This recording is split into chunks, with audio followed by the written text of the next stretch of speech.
So, you get a diagnosis of Attention Deficit Hyperactivity Disorder. Wow, what are you going to do about it?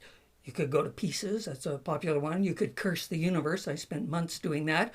You could spend a ton of money on a brain scan that will show you a very cool image of your brain, and that will give you zero idea on what to do about dealing with the symptoms and getting on with life. So, 3 pieces of advice for newbies, drawn from my own experience and from talking with a lot of specialists and folks who have ADHD, including a lot of specialists who have ADHD.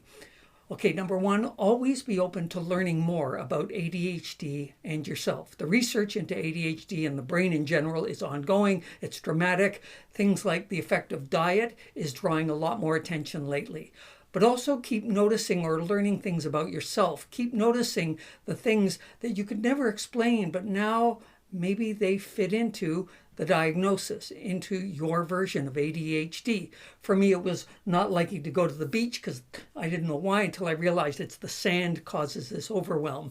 It's so gritty, it's yuck. Didn't like it. Number 2, be aware that 70% of us have a second issue ongoing. For me, depression, there was a fair bit of anxiety, dyslexia for a lot of people with ADHD, very high rate. Bipolar, another one, we're much more at risk for that. And there's a big overlap with Asperger's, which is the name. I know it's now out of fashion. It's now called high functioning autism. Years ago, I mentioned to Coach Eric Tivers that I thought I might be mildly Aspie, as we used to call it back then. And he said, I knew it the moment I heard you talk about your model railroad. Anyway, keep an open mind for overlap with other mental health issues. It takes courage to let go of that natural fear of the unknown, of, oh no, not more, what else is wrong with me? But rather than think, what am I going to find out? Say, what else can I learn about myself so I can avoid struggles and succeed? Succeed at work, succeed in relationships, succeed in building an awesome model railroad.